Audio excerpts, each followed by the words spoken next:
Hey y'all, it's Voluptuously Skinny and I'm here with my post-op week 166 and 67 update. And I am doing great as far as my protein is concerned.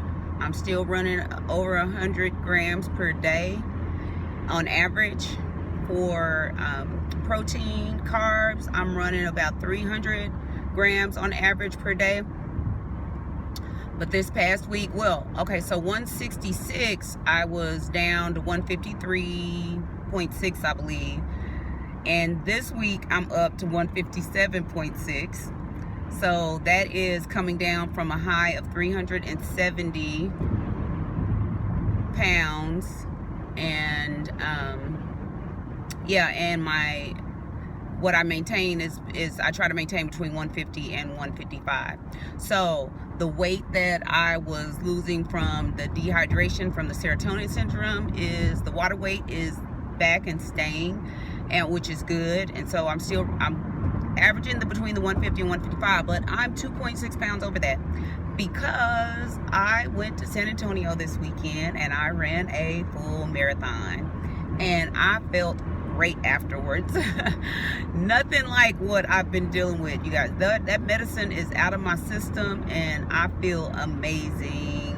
Oh, and I've got my son here today. So Doc has been doing live streaming. If y'all have anybody that's interested in live streaming, what's your YouTube name? Maximus Prime. Say it loud. Maximus Prime. Maximus Prime. And he does some live streaming, and it's actually pretty interesting. He beats these games like crazy.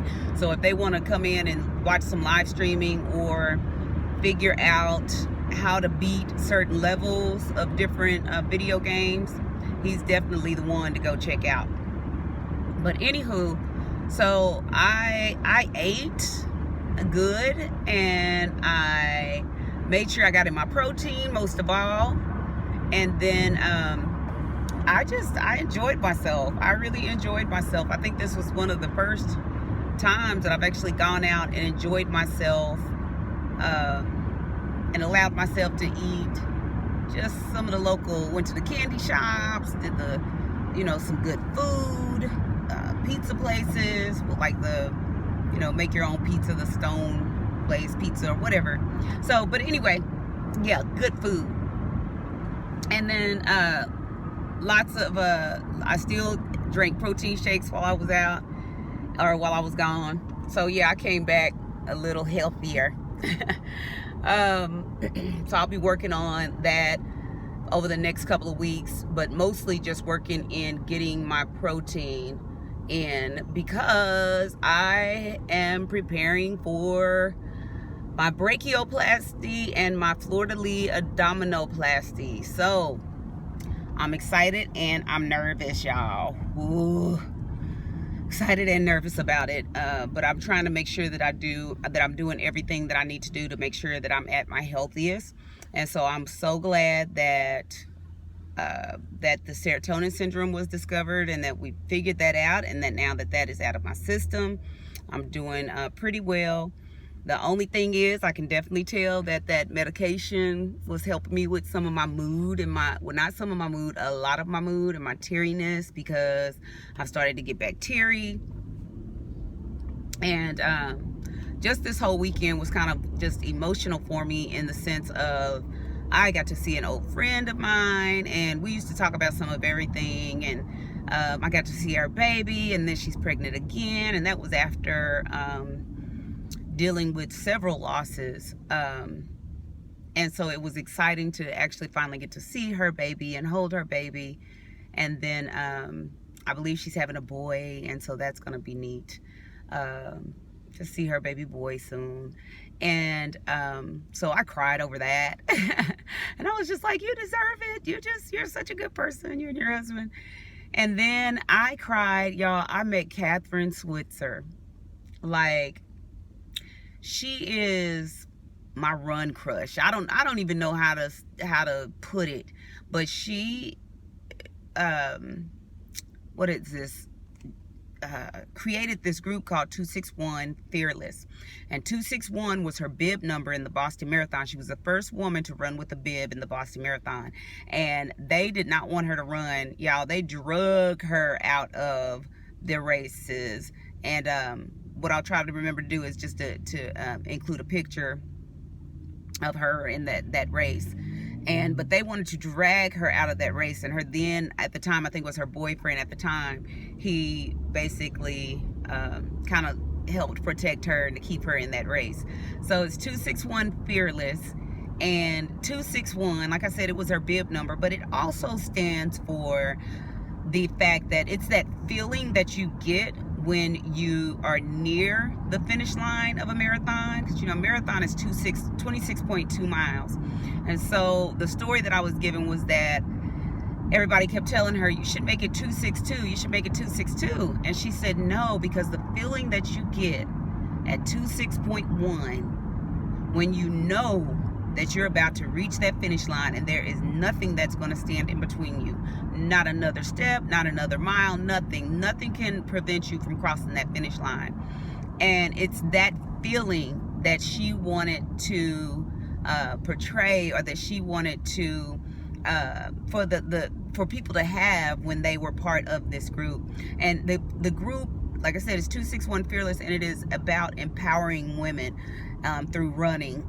And so you guys know, when I saw that, I just fell in love. So I'm sharing my story, and of course I boo-hoo. I'm so excited about that agency too. I'm in love with Black Girls Run. I'm excited to be able to enter, have 261 Fearless be a part of what I'm working towards as well. And so, and I haven't even been chosen to work in this yet, but I did an inquiry the same night that I finally talked to Catherine Switzer face to face. And then I was invited to join their 261 Fearless group that morning to meet with Catherine Switzer and then to run over. And I also met her husband that night at the expo. And then the next morning when I came, of course you look different when you're dressed in your dressy clothes as opposed to your running clothes. So when I came up to her that morning and I wanted to take her picture, she was like, oh, she said, I had my Black Girls Run attire on, and she says, oh my goodness, she says, I love Black Girls Run. And then she looks, and then she realizes who I was, and she was like, oh my gosh, she said, my husband talked about you all night. She was just amazed by your story and what you've been through and what you've accomplished. And so y'all know I give all that to the glory of God, because he's definitely the one that's helped bring me through all of that just stuff. And so and I'm so grateful that I was able to use that as a means of like another part of my life, opening another part of my life. One of the things that I was explaining to Claudia and Rosie is the DC Metro vice president of their club, and then Claudia is the San Antonio president of the 261 Fearless Club. And I was telling her that, during the time that I've been sick over the last 6 months, everybody kept saying, you need to slow down, you need to stop running, you need to do this, it's the running. You've traded your addictions and now you can't stop it, so now it's making you sick. And I don't know, oh man, I got so sick of hearing that. People just don't even know. It's not, and I was trying to explain to Claudia that it wasn't the fact that, if I cry, don't be thinking anything wrong. It's just, I am teary. But I just wanted people to understand, it's this not an addiction. To me, it has helped me build my testimony. It's helped me build who I am. And I was telling her that it's a testimony that I've received from God, and that it is also a part of a ministry for me, of overcoming. And so that's what really attracted me to 261 Fearless, and knowing how she overcame this obstacle of being the first female to run with the bib, and to open it up for so many people. And that's what I hope God is using me to do, to open it up for people who thought that they never could, who, when I tell people what this little pig flying means, this emblem, that, yeah, when people ask me, did you ever think it? I'm like, no, when pigs fly. I never thought that I never thought about it. I'm still amazed sometimes at how God has just brought me through. So anyway, y'all, I'll talk and talk and talk if y'all let me. I will. So I just wanted to check in because I've been slow about checking in, but also to let y'all know that I am preparing for my surgery, and I will try to go through some steps. I don't know how much I can record in the doctor's office or how much I want to record, but I'm going to share as much as I can with you guys. I've already went for my consultation, a few months ago. And so I have a pre-op visit at the doctor's office, and then I'm supposed to have a pre-op visit at the hospital. But they haven't sent me that yet. I probably need to call. And then my surgery date is the 19th, so in a couple weeks. So yeah. So that's where I am right now, y'all. Yeah, that's where I am. So I'm on my way to get some water because I'm dehydrated. I had lots and lots, and that's the other thing too this weekend. I know that another reason why I'm a little up. I did enjoy my food, but because it was so hot, it was like 70 degrees. When I started running that morning, I think it was like 56 or so. And so there was a heat advisory. And one of the things that they tell you during a heat advisory is to make sure that you salt. You salt your food, drink a lot of electrolytes. Don't drink as much water. Drink electrolytes instead. Just fill your body with it. And so I was salting everything. I ate regular, just plain salt, pickle juice, you name it. I was salting it because that prevents you from developing hyponatremia. And I do have an issue a lot of times with that. And one of the reasons was back then was the serotonin syndrome, but I was getting hyponatremia prior to the serotonin syndrome, so I know that I needed to watch out for that anyway. And I was also eating salt tablets, and so I am full. I'm dehydrated. I feel like I'm thirsty because my body needs to get rid of that excess sodium. So anyway, that is that. If you have any questions about any of that, then I would be more than happy to answer. I know that most of us, especially in the weight loss community, know of one thing, and that's low sodium because of high blood pressure and things that we had to endure as far as that's medical concern. But remember, I do have bradycardia, and that was one of the remedies was to increase my sodium back then. I still watched it, but when I run, those are some times where I go all the way, high with the sodium, just because it helps me, especially in extreme heat. And that was one of the things when I saw the heat advisory, because it was going to be about 70 degrees by the time I ended my marathon run, which I did. I finished in 3 hours, 56 minutes, and 22 seconds. And so I was hoping to finish in 3:40. That was my goal because I wanted to be 10 minutes over the Boston qualifying time. But I'm 6 minutes under the Boston qualifying time, but I still have time. I still have until next September to qualify for that.